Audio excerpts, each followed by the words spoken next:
Assalamualaikum warahmatullahi wabarakatuh. Alhamdulillahirabbil alamin. Wassalatu wassalamu asrofil anbiya'i wal mursalin wa ala alihi wa sahbihi ajmain amma ba'du.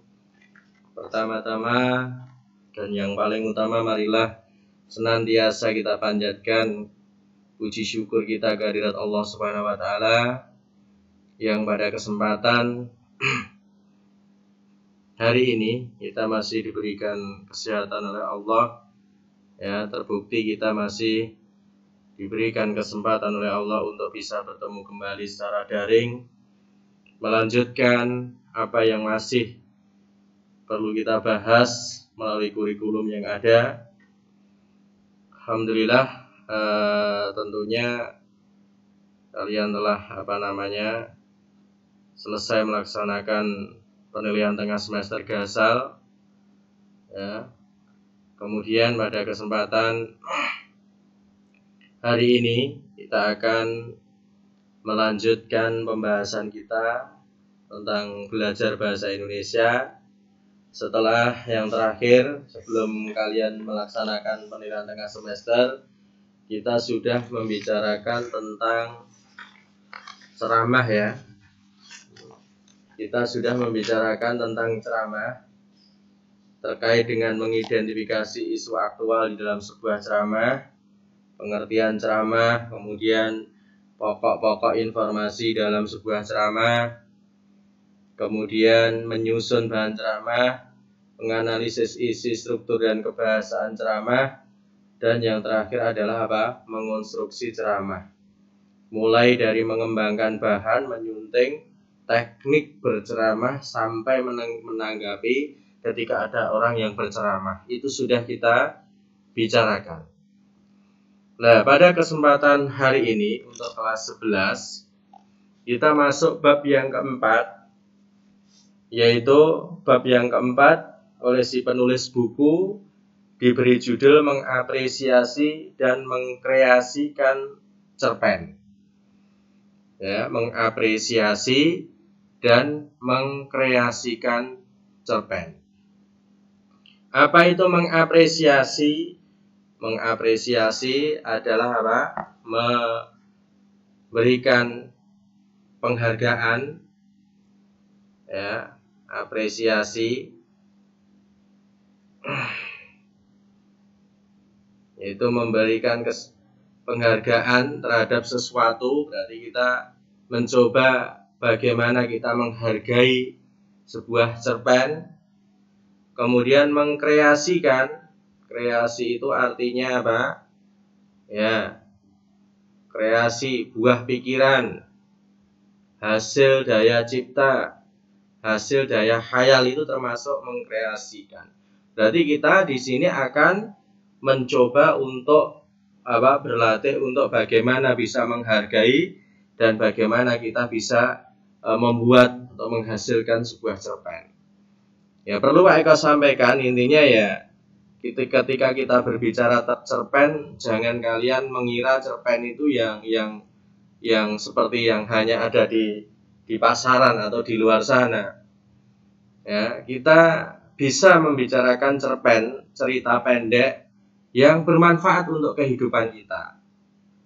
Ya, bukan hanya cerpen-cerpen picisan yang tidak ada manfaatnya sama sekali, yang hanya menceritakan bagaimana kehidupan seorang remaja di dalam lika-liku kehidupan percintaannya, bukan seperti itu. Akan tetapi kita belajar tentang cerpen ini, ya, akan mengarahkan untuk hal-hal yang positif, untuk hal-hal yang bermanfaat. Banyak kisah-kisah dari tokoh-tokoh pejuang Islam, banyak, ya, cerita-cerita atau kisah-kisah, ya, para sahabat, ya, yang itu dibuat di dalam sebuah cerita pendek. Jadi pikiran kalian jangan hanya dibatasi hanya pada cerpen yang pada umumnya, tetapi lebih dari itu, ya, ada cerita-cerita pendek yang itu bermanfaat untuk kita.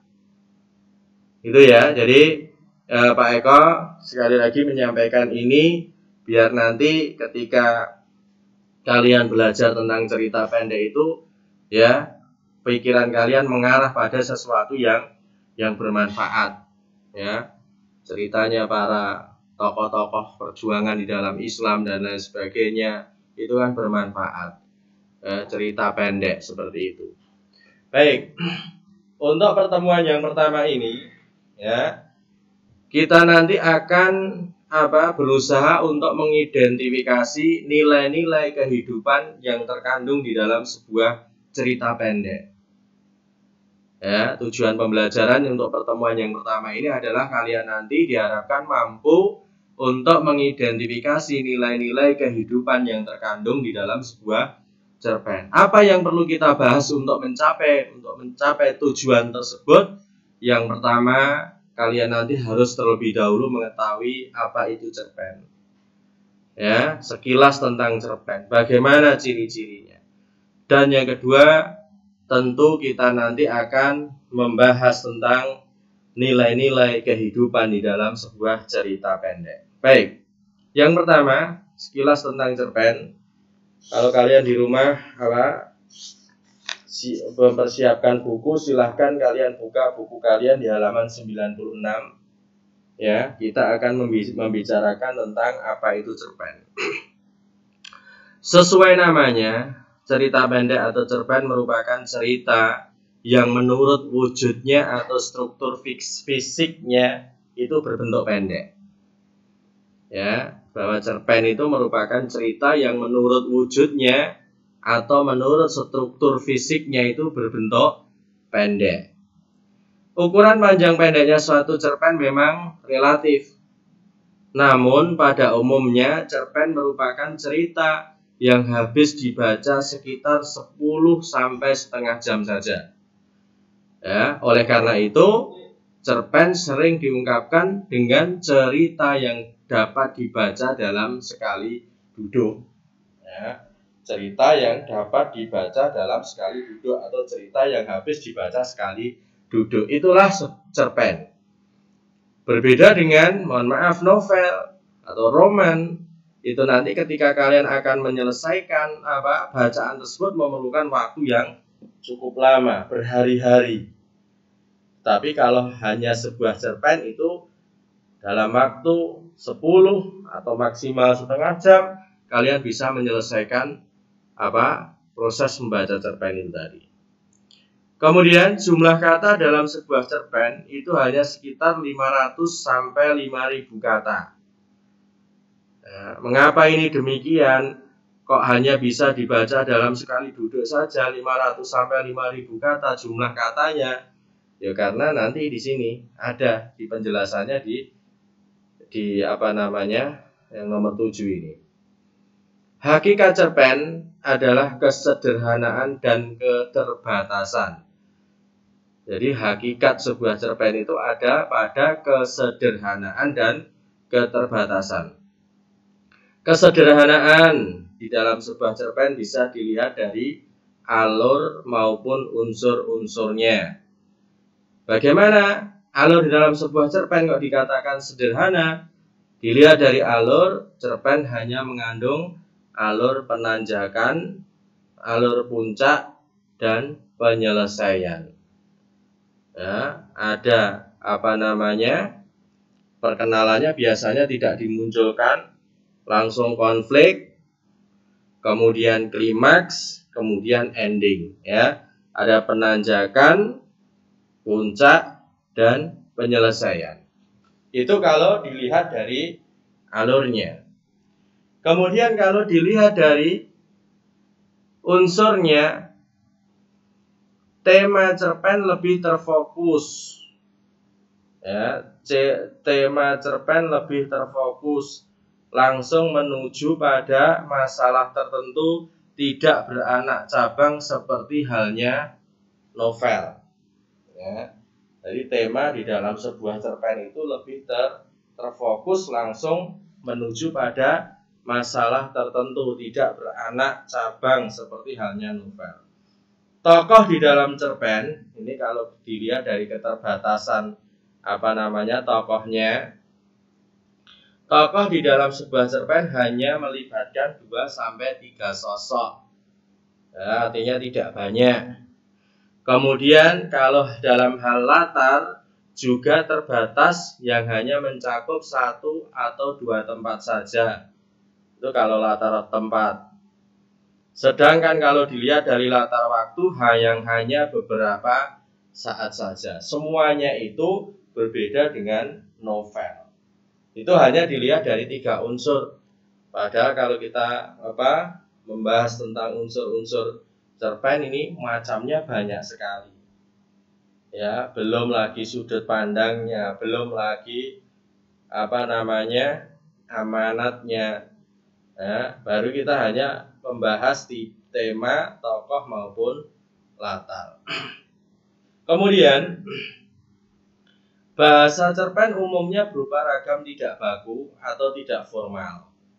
Hal demikian bisa dipahami karena cerpen lebih banyak memotret atau mengisahkan kehidupan sehari-hari. Jadi jarang kita menemukan cerpen kok menggunakan ragam bahasa baku. Ya. Kebanyakan di dalam sebuah cerpen itu menggunakan ragam tidak baku atau tidak formal. Gitu ya. Hal ini bisa dipahami, bisa dimengerti, bisa dimaklumi karena cerpen itu lebih banyak memotret atau mengisahkan tentang kehidupan sehari-hari. Baik, jadi dari apa yang Pak Eko sampaikan tadi sekilas tentang cerpen dari nomor 1 sampai nomor 8 ini bisa kalian buat menjadi sebuah karakteristik atau ciri-ciri di dalam sebuah cerpen. Kemudian yang terakhir, nilai-nilai kehidupan dalam cerpen, bahwasanya nilai adalah sesuatu yang berharga, penting, atau berguna bagi manusia. Itu nilai. Sesuatu yang berharga, penting, atau berguna bagi manusia. Sebagai contoh, emas. Ya, emas itu dikatakan mempunyai nilai karena memiliki banyak kegunaan. Demikian juga makanan, pakaian, kendaraan, dan lain sebagainya mempunyai nilai karena memiliki banyak kegunaan dan bermanfaat bagi kehidupan manusia. Sebuah cerpen tidak terlepas dari nilai-nilai agama, budaya, sosial, ataupun moral. Tentunya nilai suatu cerpen lebih ditentukan oleh isinya, bukan judulnya tapi isinya. Terkait dengan nilai agama, nilai yang terkait dengan perilaku benar atau salah dalam menjalankan aturan-aturan Tuhan. Itu nilai agama. Nilai budaya, nilai yang terkait dengan pemikiran, kebiasaan, dan hasil karya cipta manusia. Yang sesuatu dengan yang terkait dengan budaya itu namanya nilai budaya. Ada nilai sosial, nilai yang terkait dengan tata laku hubungan antar sesama manusia. Dan yang terakhir ada nilai moral, nilai yang terkait dengan perbuatan baik dan buruk yang menjadi dasar kehidupan manusia di dalam bermasyarakat. Itu adalah nilai-nilai kehidupan di dalam sebuah cerpen. Ini yang penting untuk kita pahami. Bahwasanya kita membaca, menghayati sebuah cerita pendek. Tentunya Pak Eko batasi cerita-cerita pendek yang bermanfaat untuk kalian. Yang sumber kebenarannya itu bisa dipertanggungjawabkan. Bukan hanya sekedar cerita-cerita yang berupa hasil imajinasi, bukan, akan tetapi lebih pada kebenaran-kebenaran yang ada yang bisa dipertanggungjawabkan. Itu yang Pak Eko tekankan untuk kalian pahami. Maka ketika kita membaca, memahami sebuah cerpen, hendaknya kita bisa menggali nilai-nilai kehidupan yang ada di dalam cerita tersebut. Gitu. Misalnya kita membaca, kalian membaca cerita singkat, cerita pendek tentang tokoh-tokoh Islam, tentang sahabat, maka tidak hanya kalian membaca, akan tetapi kalian harus bisa mengambil hikmah, menggali nilai-nilai kehidupan yang ada di dalam cerita tersebut, yang nantinya semuanya itu bisa kita terapkan dalam kehidupan kita sehari-hari. Maka mengapa pentingnya kita membicarakan tentang ini? Ya, salah satunya adalah kalian nanti bisa menggali nilai-nilai kehidupan dalam sebuah cerita yang kalian baca. Itu yang bisa Pak Eko sampaikan untuk pertemuan yang pertama terkait dengan mengapresiasi dan mengkreasikan sebuah cerpen. Mudah-mudahan yang sedikit ini tadi bermanfaat untuk kalian. Kurang lebihnya Pak Eko mohon maaf. Bila taufiq wal hidayah. Assalamualaikum warahmatullahi wabarakatuh.